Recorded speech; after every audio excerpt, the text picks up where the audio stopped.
Good afternoon, and welcome everyone to today's Southern Fire Exchange webinar. My name is David Godwin, and I'm the coordinator for the Southern Fire Exchange program with the University of Florida. We're excited today to have our special guest, Jim Smith, program lead for the TNC LANDFIRE program. Today, Jim will be giving a presentation on the LANDFIRE Biophysical Settings Model and Update Project. I would quickly like to take an opportunity to share a little bit of information about the Southern Fire Exchange. SFE is a regional program for fire science delivery in the Southeast, and we're funded by the Joint Fire Science Program. Our mission is to increase the availability and application of fire science-related information for natural resource management, and we want to serve as a conduit for fire managers, natural resource managers, to share their research needs with the science community. For more information, you can see our website there at southernfireexchange.org. You can see there we have another webinar coming up in July with one of the researchers from the University of Nebraska that's been part of a team developing some pretty interesting UAVs for remote aerial prescribed fire ignitions. You may have seen them in the news a couple weeks ago. And you can also see that some of our webinars from the past month or so are now archived, and we have those recordings posted on our YouTube page. So you can click on those links. It'll open up in a new window if you want to watch those later on. And then you can see at the bottom of the screen there's a link for our Southern Fire Exchange webinar page. And that's a good way to look and see what we have coming up next.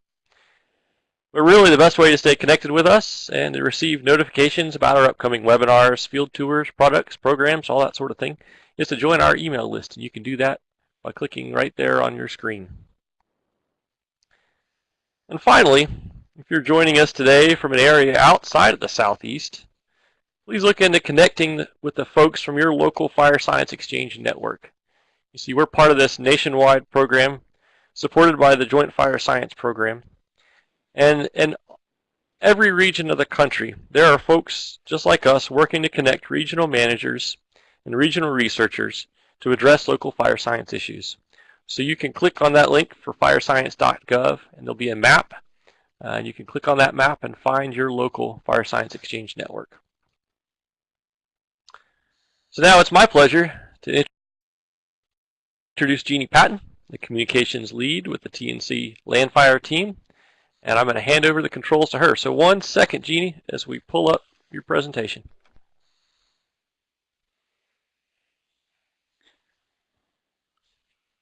Hi, I see the presentation. Good morning, everybody.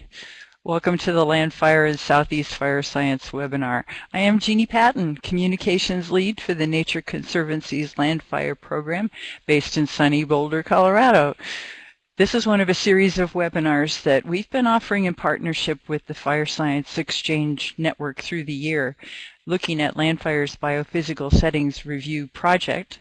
And as David mentioned, he records, and we take that recording as well and post it on LANDFIRE's YouTube channel. It should be up in the next couple of days or so, so pass on the link.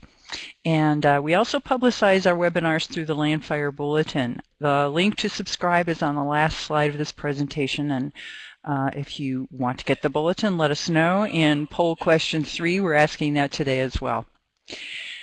Your microphones are on mute, but as David mentioned, keep your chat boxes open and write your questions and comments there as we go along. Share them with everyone. If you have a clarifying question, we'll answer it while the webinar is underway. Otherwise, more general questions, comments, and discussion will be handled at the end during our Q&A session. Today's presenter is Jim Smith. Many of you know Jim. He is the Nature Conservancy's LANDFIRE project lead. Jim earned his BS in timber management, his master's in forest biometrics, and a PhD in forest biometrics and remote sensing. Jim was on the forestry faculty at Virginia Tech for 13 years, achieving the rank of associate professor, and has worked in the commercial sector as the director of forest information systems development for Champion International Paper Company and International Paper Company.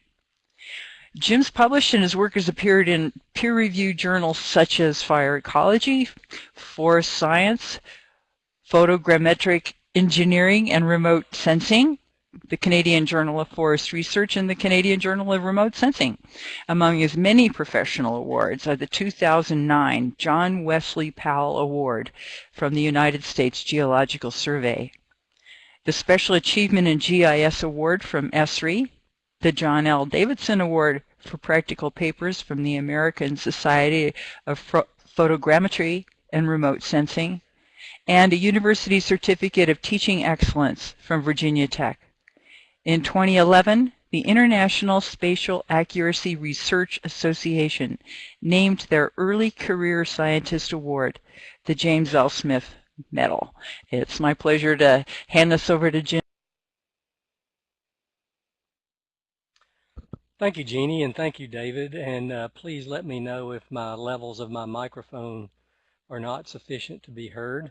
I'm going to assume they are until I hear differently. So I want to thank you all for taking your precious time with me and the Southern Fire Exchange today to learn a little bit more about the LANDFIRE process. And you're going to learn a bit about a small segment of the LANDFIRE product suite. I think an important and unique segment, but not certainly the entire product suite, with the ultimate aim, I hope, that you'll feel compelled to participate with us with the Landfire program to help make the product suite more effective for you and what you do on a day-to-day basis. So keep that in mind today. That's the goal. I'm going to try to tell you what the product suite is, why it's important, and why you should help us review it, and then how you can help us review it.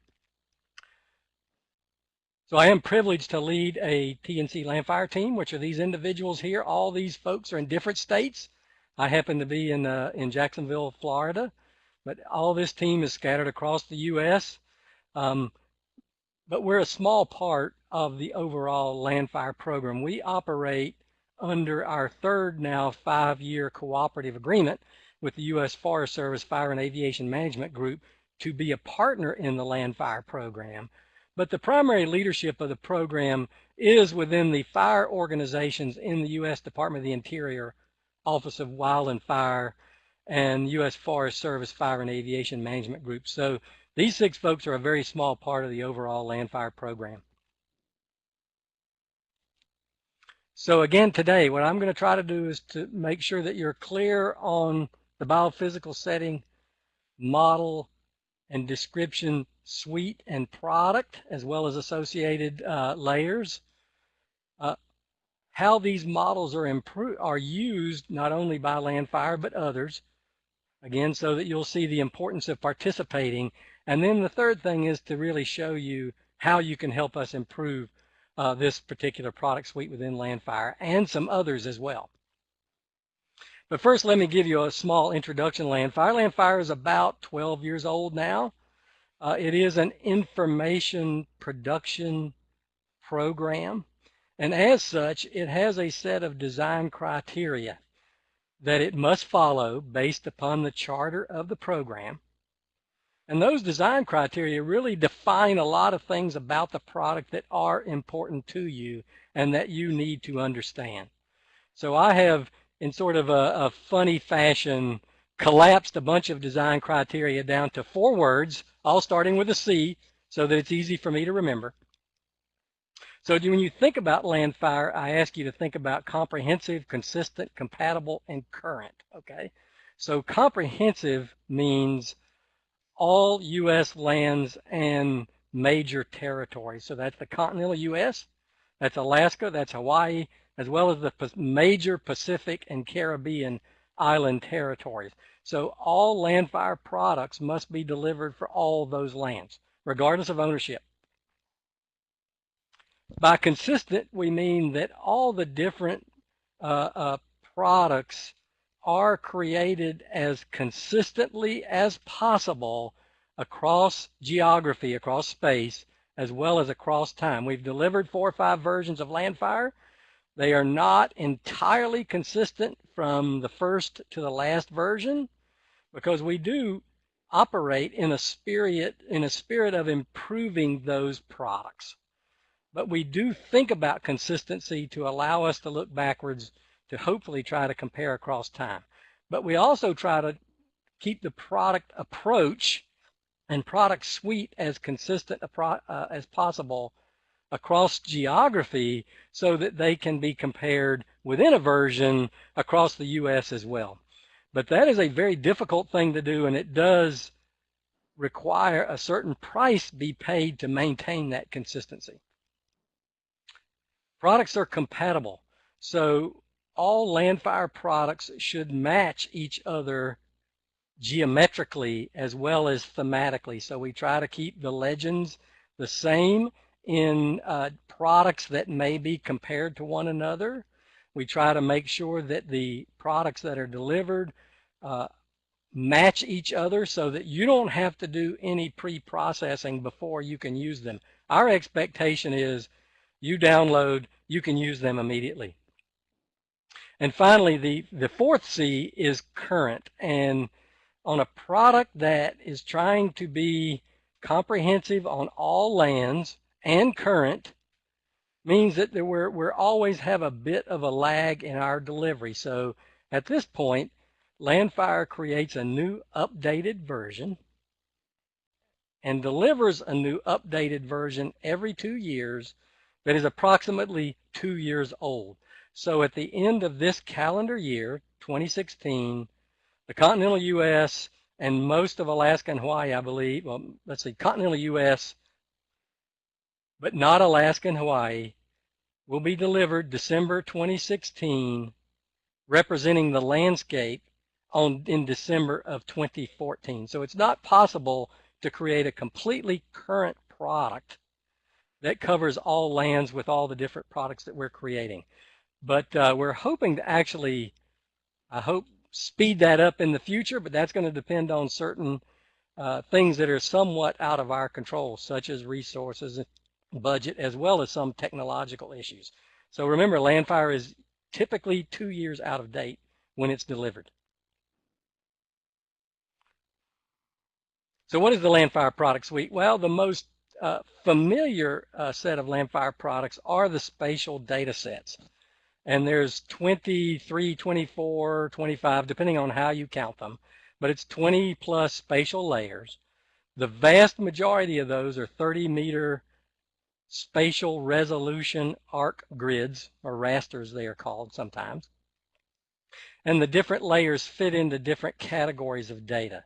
So the first category of data, historic vegetation type, and whenever we use the word biophysical setting in Landfire, that refers to prior to significant European settlement. So when you see BPS or biophysical setting, think pre-European settlement, not current. We do use the ecological system classification in our current as well as historic vegetation mapping products, because at the time we created Landfire, that was really the only national classification that was available. However, we are now working toward adding NVC classes as well, at least at the mid-scale national vegetation classification categories as well. And that would happen in the next major version of Landfire, not an update, but the next version that will be delivered in a few years. So that's historic vegetation type. We also present current vegetation type. Remember, it's an ecological system, as well as certain height classes and cover percent classes. Historic fire regime information, such as historic mean fire return intervals, percent of fires that were replacement, mixed severity, low severity, etc. That's fire regime information. Each one is an attribute of a spatial layer. We deliver all the plot, the actual geo-referenced plot data that Landfire has collected, and what are called the event databases that we have collected. We present those to the public for downloading if that's allowed by the original organization that supplied those data. So you don't get to see them all, but that's not our decision, that's their decision. So there's somewhere several 100,000 georeferenced plots as well as event perimeters. Those are the lone item at this point that are not raster grids. You can actually download event perimeters that we mine from databases such as NIFPURS or FACS, or that are provided to us by local organizations. There's also a suite of fire behavior spatial data sets, such as the Scottenberg 40 fire behavior fuel models for surface fires, 13 Anderson models, etc., canopy fuels. Those are also delivered by LANDFIRE. And then a disturbance layer, which is a compiling of not only the events that were submitted to us in terms of some change to the landscape cover based on fires, insect disease, wind throw, hurricanes, etc., but also disturbances that we detect using imagery-based techniques, Landsat 7, Landsat 8, Landsat 5. So that is a set of national disturbance layers. And then we also pass through the three major national elevation data set topographic layers, slope, aspect, and elevation, just to keep it all complete so that you can download everything that's needed to run Farsight from the LANDFIRE website. So those are the spatial layers. I'm not really going to work much on those today. I'll mention them again at the end. We're primarily going to be focused on the item in red here, which is the biophysical settings, models, and descriptions. That's what we're focusing on today. But at the end of the webinar, in the question and answer session, if you have comments, suggestions, questions about any LANDFIRE product, I will do my best to answer those questions, okay? LANDFIRE also provides a small set of tools to help you download and modify or use the data, as well as many support resources. The Nature Conservancy, my team plays a primary support role. There's a help desk. We have a YouTube channel, etc. You'll see more about that at the end. I do want to spend just a moment talking about what's commonly called application scale. An application scale refers to the geography over which the products should be applicable. And of course, they vary a bit because some are coarser by nature, even though they're all delivered at 30-meter resolution. Some things we map are coarser by nature than others. But if we were going to tell you what we think the native application scale of LANDFIRE spatial and model products is, we would say national, regional, and large landscape. And large landscape is a bit difficult to define. I usually think of it as millions of pixels, millions of raster cells. But that's going to vary a little bit by product and by geography.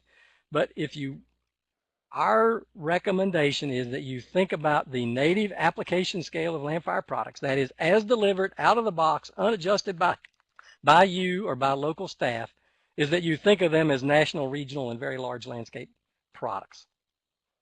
If you use them for a smaller geography, you should expect to have to make changes to them.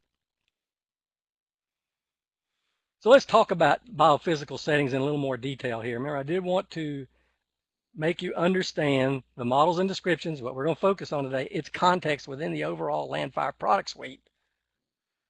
In particular, how it links to the biophysical settings spatial data. So this is just a map of the U.S. where we have covered, where we've created biophysical settings layers. And as I said, these are 30-meter raster cells. You can't really see Hawaii very well, but we have created a BPS map for Hawaii as well.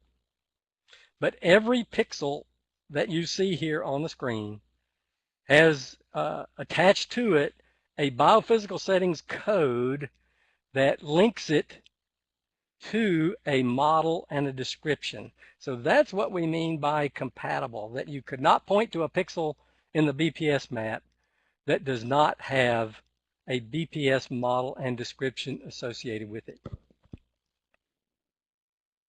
So we cover all lands and all the products are compatible.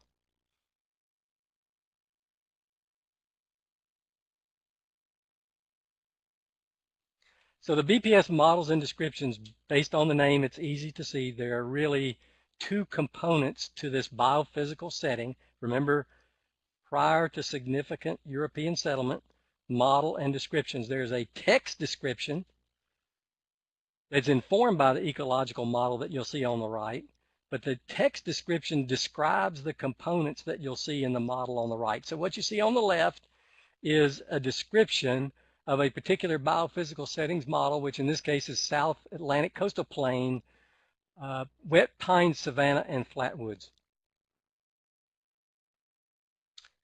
You see that on the left. On the right, you see the actual state and transition model for that. And every BPS has a text description and a model.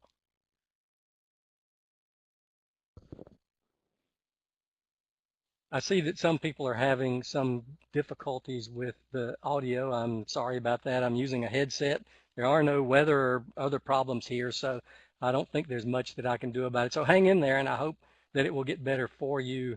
And maybe if I go a little bit slower, it won't be quite as bad. So this is what a biophysical setting description looks like. It is an access tool. It was originally captured as an access database that we call the model tracker database. It has a lot of different kinds of information in it. General information that you'll see in the tab here. You'll see it up here.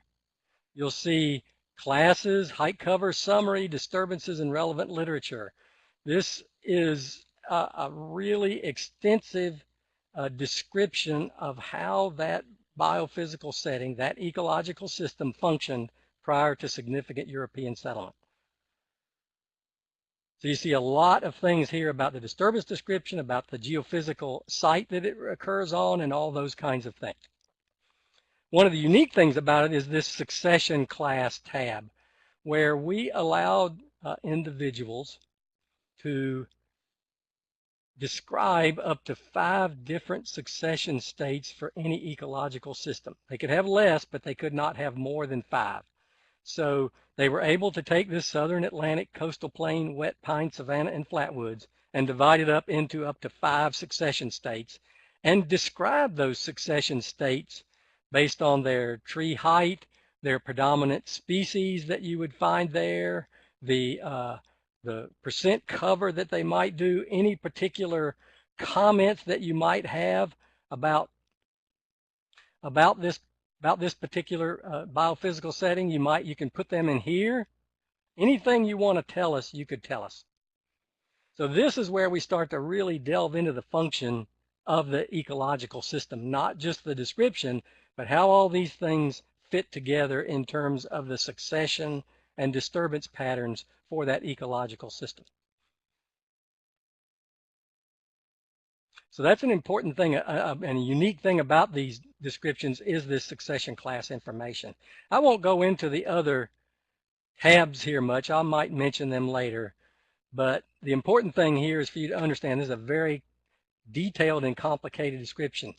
Now, we developed these descriptions and these models by spending about 3 years on the road, me and my team, and traveling around, and we basically got input from somewhere in the neighborhood of 400 or 500 people to help develop all these different models.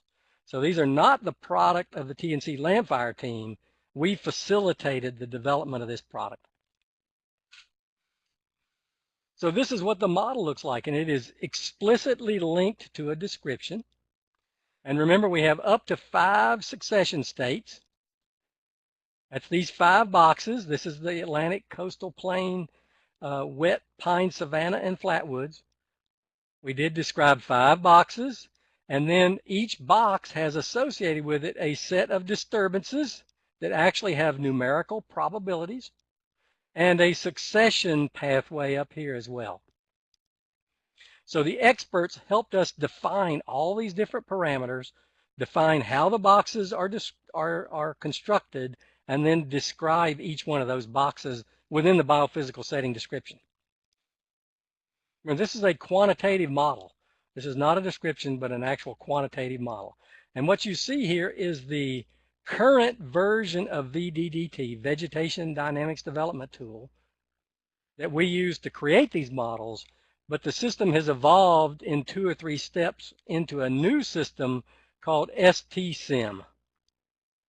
So if you hear me say VDDT, really the current version of it is called STSIM, although VDDT can still be used if you prefer it. We're certainly encouraging people to move to this more powerful, up-to-date platform. So you've seen a text description and a model. Why do we have a model? Well, we use the model to to sort of back forecast how succession states were distributed across the landscape prior to significant European settlement. So we actually take that quantitative model. We start off at time step 0 with a uniform distribution across all the succession states. We run the model 10 different repetitions, 10 Monte Carlos, for 1,000 landscape patches for 1,000 years to create natural range of variability estimates, or what we call reference conditions that we then use in later calculations. So you see at the output of this model, basically we ended up with quite a bit of late open succession state for this particular model, but very little regeneration, very little late closed. And you can go back to the description and see exactly how we defined that bar. And I think that's very important because it does vary by different ecological systems what we meant by, for instance, late open. So you need to go to the description to find out what we meant. So that's how we create reference conditions or natural range of variability estimates using that quantitative model. Now I wanted to go back to this again. Remember I said the succession class tab, and I wanted to go back and show you that what we actually did, you see these numbers are in green here. See these numbers that are in green that I have circled in red?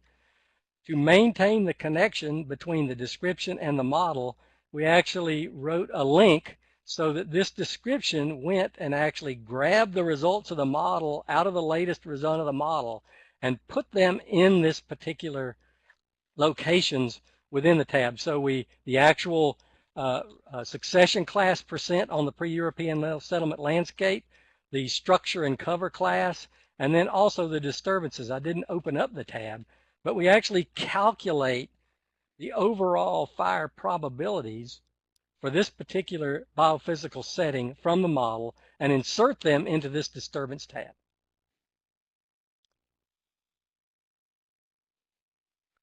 So that's a pretty good description of what the biophysical settings models and descriptions are. Now this is where you go and get them. You get them at this particular location. This is the landfire.gov website, the main website for the program. Under the vegetation tab, you will see a link for vegetation dynamics models. If you click that link, you will get to this particular page, which describes a lot about the models, some of the things I've been telling you, how they were developed, what are they, etc. If you want to download a model, you click on this red button right here that says Download BPS Models, and you'll get this page. And at the top of this page, you can download compiled model databases, either the descriptions for Alaska plus the lower 48 and Hawaii, or a master national model database in that new format called STSIM. If you want a single map zone or just one or two map zones, say for instance map zone 55 where I live, you can click on map zone 55 and a new page will open up that will allow you to download the model, the description in a PDF format, and associated data that you may need. So this is how you get individual map zones. This is how you get compiled map zones. Now note right now, you can only compile individual maps, you can only download individual map zones in VDDT format. But if you want STSIM, you just go up here, there's a search function, you can find the models you're interested in. So these models all are downloadable by you. They're not very big, so it's not a big issue for you to download whatever you need.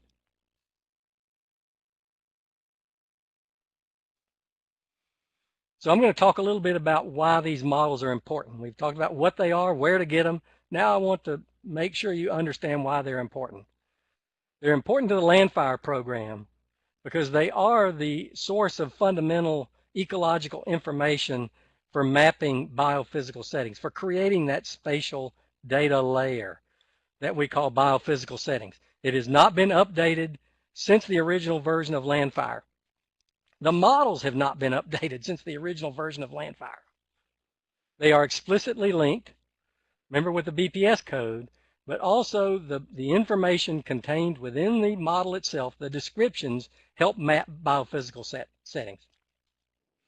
all the fire regime attributes that you see that LANDFIRE provides you, such as historic mean fire return interval, the fire severity distributions, etc., they come from the model. Remember, we compute those when we run the model 10 times for 1,000 landscape patches on for 1,000 years. So we compute that, and that's where it comes from in LANDFIRE. If you're interested in the fuel data set, one possible predictor of fire behavior fuel model is the biophysical setting. Understand that LANDFIRE does not directly map fire behavior fuel models. It actually maps the inputs to the fire behavior fuel model rule set. One of those potential items in the rule set is biophysical settings. It's not always used, but it could be if you need it to create your fire behavior fuel model product. And finally, again, we do use the models to create this pre-European settlement succession class %, natural range of variability reference conditions that we then use later to compute vegetation departure and vegetation condition class. That's why these models are important to LANDFIRE. But these models are important way beyond LANDFIRE. And I've just done a screen capture here of what we call the web-hosted applications map. TNC does host this on our map server. You see the URL at the bottom. And what we've done is we've gone in and selected what we think are unique and interesting applications of LANDFIRE. Not all applications of LANDFIRE, but interesting and unique. And we've geolocated them on a Google Earth image, and you can select them and you can learn more about them. So if I go down here and click on a balloon like this, what you'll see is this. So I've zoomed in on one that we've geolocated in the coastal plain, South Carolina, an interesting project that was completed by the Southeast Gap Analysis Group. And so you see a dialog box opens up. I think you can see that. There are links in here for lots of places to go get more details about this application. But I use this one as an example here because it specifically used the models, and it's an illustration of how, despite the fact that these are pre-European settlement models, they can form the basis for current models by adding new disturbances or changing probabilities or adding new states beyond the 5 or changing the 5 that LANDFIRE had. And even in the future where they have modified fire probabilities, you'll notice in here, for different climate change scenarios. So they start with the LANDFIRE biophysical setting models, adjust it for the locality of the southeastern coastal plain where they think it needs to be adjusted, update it to current with new disturbances and perhaps new states, and then actually project into the future with it by saying what might the fire probabilities be in different climate change scenarios. And there's another product which is hidden by this particular dialog box right here, right behind. It was in the green swamp, where again they use models to look at current management options for restoring wet pine flatwoods and savannas and precosins. And again, one of the interesting things about STSIM is that you can put budgets and dollars in there so that you can see what your budgets can do into the future over a period of time. So these are a couple of examples in this area of the Southern Fire Exchange that you might find interesting, and I hope you will go take a look and see what you can learn by them. But LANDFIRE models are used across the nation. You saw all those balloons. If you go to Google Scholar Alert, you'll find more than 1,000 papers that have cited the LANDFIRE data set. So that's, again, a way to multiply the impact of what you know is by contributing to LANDFIRE, helping us modify these models and make them more effective. So why are we reviewing them? Well, first thing we needed to do, my team and I, and hopefully with your help we can continue to do this, is we reduce duplication, make the model set as small but still effective as possible. So we have, in the past year, basically cut the model set in half. But during this review, we're going to ask you if we need to go farther. Do we need to make more lumps so that the model set is easier to use and more effective? We know that there are blunders that we found and that other people have found and reported to us, such as the FEIS group, Fire Effects Information Systems, went through a nice long review, found a lot of things that we needed to address and we needed to fix in these models. And I don't just mean typos, but I mean inconsistencies within a model, things that were just wrong, inconsistencies between models, cross map zones, and things like that. So that is something that we're focusing on in this review as well. Having new sets of eyes help us identify where these products need to be improved. A really important one is it has been nearly 10 years for some of these models since they've really been looked at in detail. And that is a long time. That's a long time in the science world and in the implementation world. And we know there's new information out there that we could integrate that could make the model suite more effective. There are also new people that we could bring to bear on this who have new ideas and new information that can help make our product suite even better.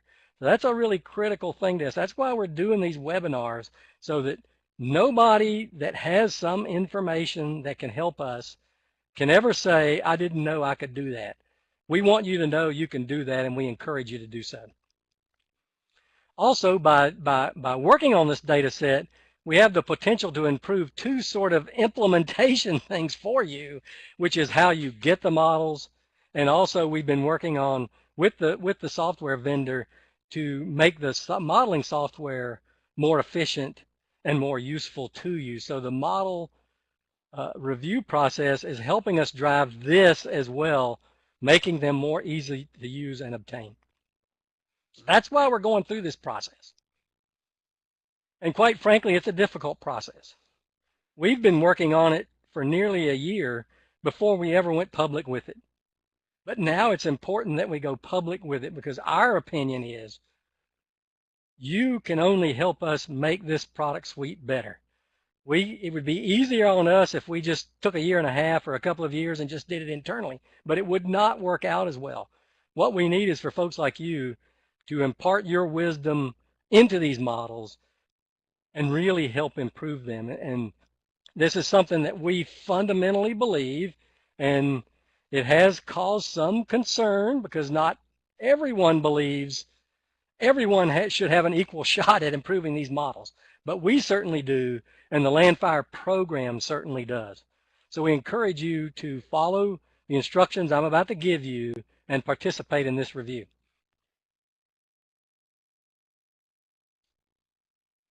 So here's the process. The TNC team has gone through and cleaned what we can, reducing the duplication, making it clear where models should apply geographically based on what we know now, fixing typos in some anyway, typos, errors, things like that where we know, where we had time to do it. Then we posted those clean documents on a dedicated review website that we hope is simple for you to use and facilitates this review. And you see the URL there in blue, landfirereview.org. We host this to help you participate in the review. You can review either a Word document and description, which I'm going to show you in a minute, or you can review the model itself and actually play with the model. And it's not that difficult. Please don't think it's difficult. Or both. We'd enjoy you doing both. But frankly, most people are probably just going to review and edit the Word document. But we've expanded that to where I think that will be very helpful, just to have the Word document. But if you have a mind to do the model and feel a little confused, you give us a call. We will do our best to help you. So we expect that a lot of reviews are going to be conducted at your desk, at your convenience, when you can get to it. But we are also going to hold WebEx training sessions or even on-site reviews where there is a significant group of people that get together. We did that in California with the regional ecologists in California. We did it in Oregon, Washington. We've traveled to Great Lakes National Forest, going to New Hampshire next week. We will do that, but we generally will not do that for an individual. We need to get some folks together to make it a useful and effective time for us to go and actually conduct a review with you. But we will assist you remotely via webinar as well. So while we We encourage you to do it on your own. You're not alone. We will assist you in every way that we can to participate. So if you go to the Review tab, you see there's 5 tabs across the top here. You go to the Review tab and click on it, you'll see here's where the guts of the review process is. You can see a short video, which is an overview of the review process. You'll see more supporting information over here in the sidebar. But when you're ready to go, you click on this link to get your BPS description. And once you do that, you'll be taken to this page. And I've already gone through and filtered for you because there are more than 2,000 lines in this particular spreadsheet. You can see we're up to numbers 1,837 right here. But you can filter this spreadsheet to find the models that you're interested in. So I filtered it by BPS code and by map zone to get the South Atlantic Coastal Plain Wet Pine Savanna and Flatwoods model.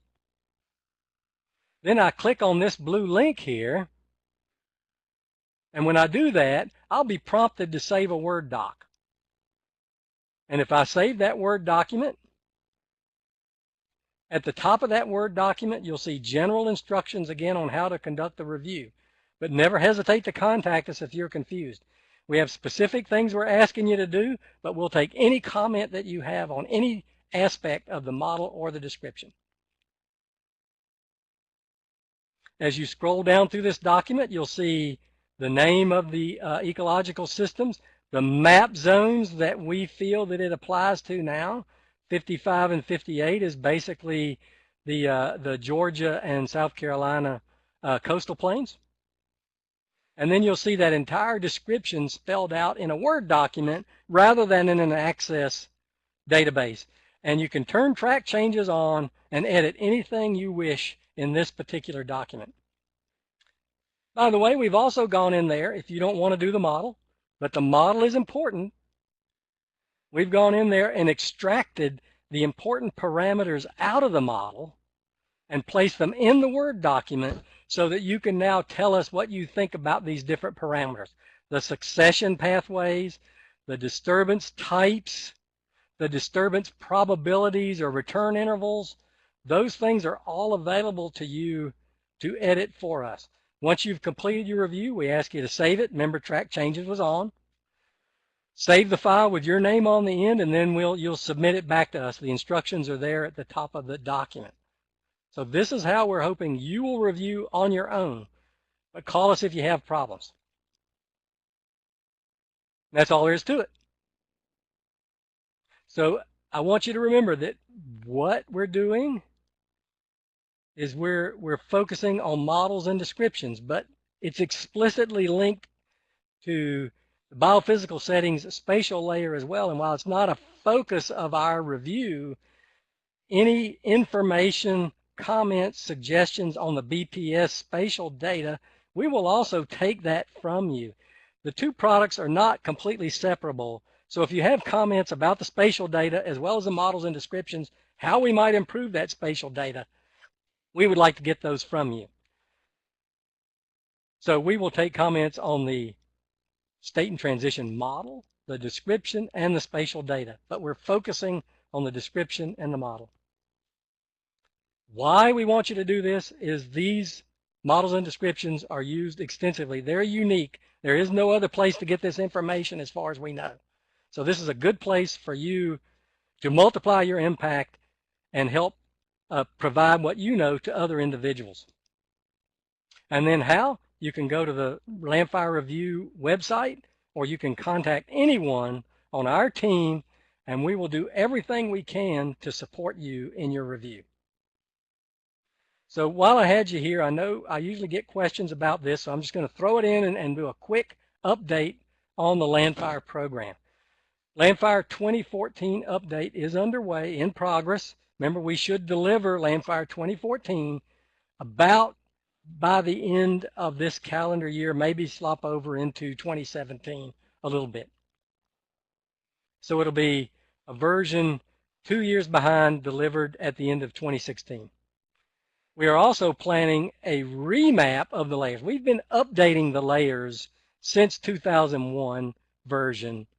But now we think we need to redo our base maps from scratch, and this is where we have an opportunity to impact potentially the BPS spatial layer, because we may have an opportunity to update the BPS spatial layer as well as the models and descriptions, and then all the associated foundational layers will be remapped by LANDFIRE beginning sometime in the next few months. It's actually started, but only in a minor way, getting data sets together.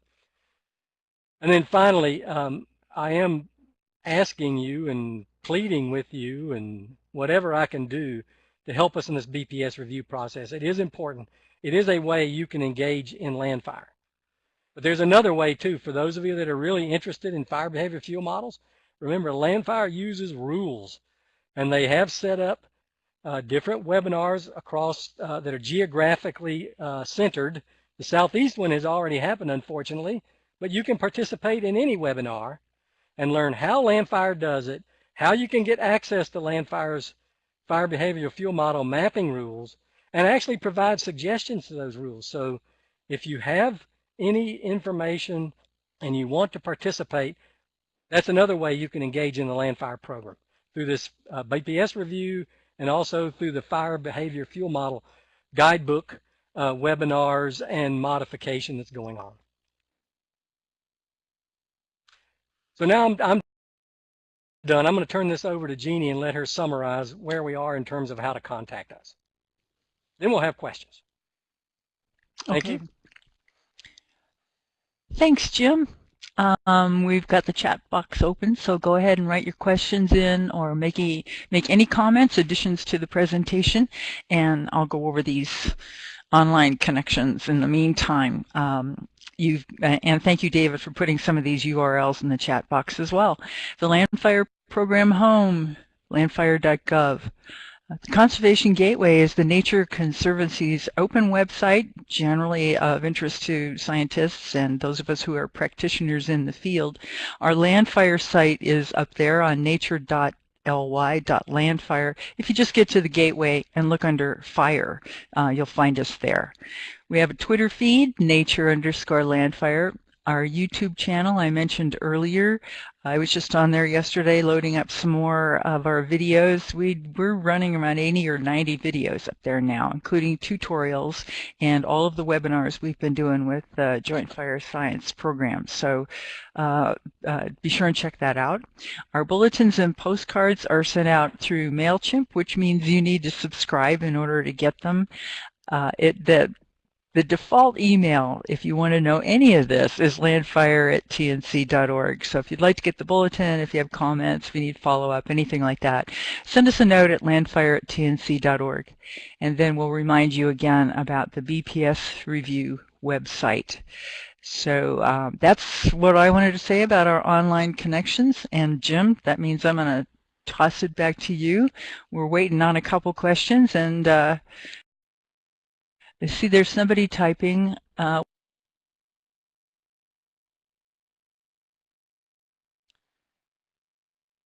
sure. Thanks, Jim. Thanks, Jeannie. Question, Jim, is there a deadline for providing those BPS reviews for folks who are interested in providing that feedback? Yes, thanks, David. And it's the deadline that we've established is June the 30th. But I will tell you that that's a soft deadline. Mm-hmm. The closer to June 30 that you provide information to us, the more likely it is that we can incorporate it into the next version of the LANDFIRE Biophysical Settings product that'll be delivered on the website. We are right now scheduled to deliver that in January 2017. So we need a few months to obtain these comments, review them, make changes, give folks an opportunity to approve the changes we made before we actually create the product set. So while I say the deadline is the 30th of June, please understand it's not, July 1st is not too late. We will take your comments whenever. We will do our best to incorporate them whenever. But the later that you wait, say December, the less likely it is that we will be able to incorporate your particular suggestions. Okay, so consider it a soft deadline. Help us out by getting them to us as soon as you can. Now, if you have obligations, if you're going on a detail, or if you have fire season obligations, or if you have anything like that, and you're just not able to do it, just work with us, and we'll try to give you the support you need to provide those comments later. So hopefully you can get it to us sometime in early to midsummer or very early fall. Jim, I see a question's come in here now. I don't know if you can see your chat box from Gail. Could you remark on the BPS historical information versus?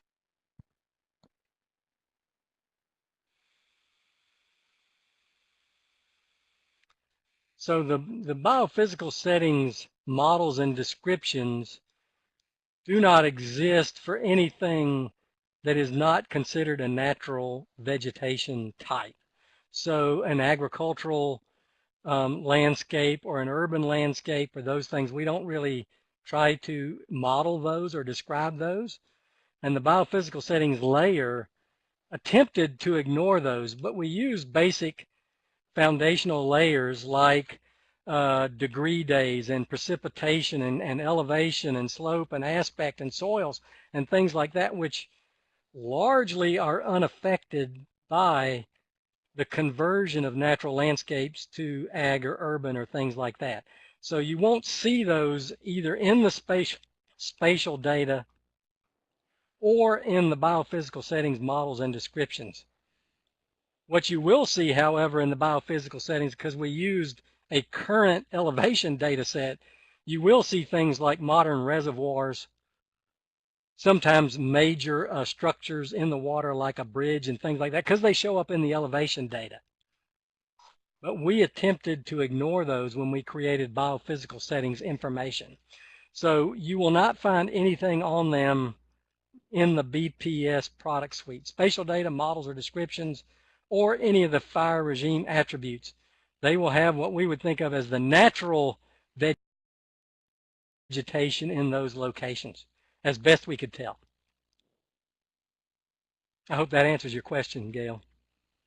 Those things will show up in the current vegetation layer, but not the historic.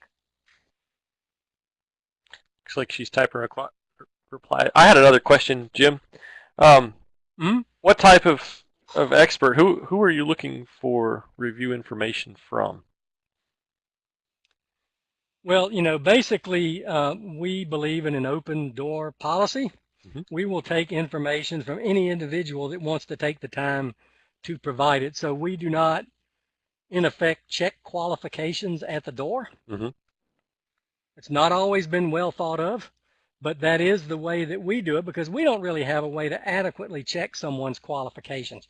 So we accept all reviews as they are, but we do reserve the right to compare what the reviewer sends us against what other reviewers send us, against what kind of supporting information they can provide to back up their review. So while we'll accept a review from anyone, we don't guarantee that anyone's review will necessarily be accepted and incorporated if it doesn't fit against what other people are saying or they have no supporting evidence for it. So we check things at the back door, not at the front door. So we encourage anyone, fire ecologists, silviculturalists, land managers, mycologists, whatever you are, we would love to have your review. But we will investigate your review to see how well it applies. Can you said it uses track changes. Can a reviewer see what other reviewers have also submitted or commented on? In this first round of reviews, no, Daniel, only you are all going to be reviewing the original cleaned Landfire document that does not have any other comments associated with it from other reviewers. However, we do hope that we will have time to go out a second time so that we can show folks what we've done and have them comment on the changes that we've made. But in this first round, nope, you'll just be seeing the original clean LANDFIRE document. Gotcha. I think for the future review of this nature, if you had an online wiki kind of platform where people could see other comments, it would be pretty interesting. Yeah, and so what we've decided at this point is we're looking for independent review, but David, you're right. What we hope to set up based on what we're doing now is a continuing review process that will be in place basically ad infinitum, and that we would have a way to do what you're talking about, sort of like community review, if I want to call it that. Right. But we can't do that yet based on the resources and the schedule that we have. Yeah. But we hope to do that in the future. It's good that you're at least thinking about that down the road. Okay, David, maybe we can. Response. Oh, okay. I'll read it aloud while you're doing that, so it'll go on the record. Gail Cantek? The historic landscape vegetation in much of Iowa would have been very wet prairie potholes, but that landscape is now patterned tiles, heavily drained and not irrigated, so fire is highly likely now.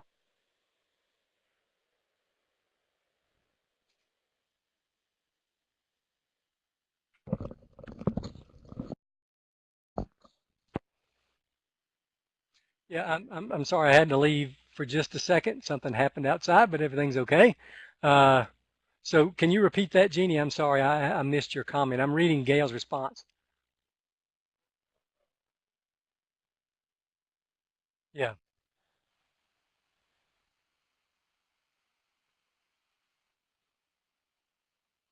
Yeah, I think we might need to talk about this offline, Gail, to understand what the issue is. There are certainly many things that LANDFIRE has difficulty identifying. For instance, the difference between CRP land and, say, grazing land or fallow land or things like that that are often misrepresented. There are issues with mapping highly impacted landscapes. So I think what we should do is probably have a discussion about exactly what your issue is. If they're missing things in the biophysical settings layer, if it's misrepresenting the historic landscape, that's one thing. Or is it just that we're not identifying the agriculture land correctly or the conditions on that agriculture land? So let's have a conversation offline so that I can deal with that specifically, because I'm not sure how to respond otherwise. But you're right, there are problems mapping this kind of landscape using satellite imagery. It's not an easy thing to do.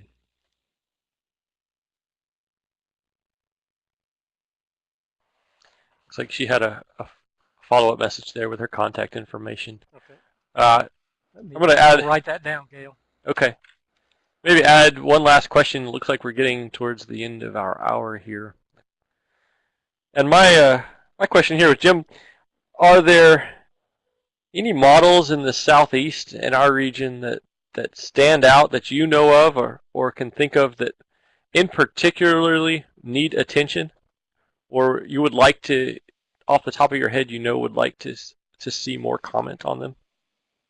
Well, you're going to jump right into my personal preferences, and I can certainly provide a list. We could provide a list of the most widespread BPS, or those that are particularly of interest to the wild and fire community. Mm-hmm. But I think they sort of overlap in many in the what I'll call the Piedmont, in the sort of dry pine oak types of the Piedmont.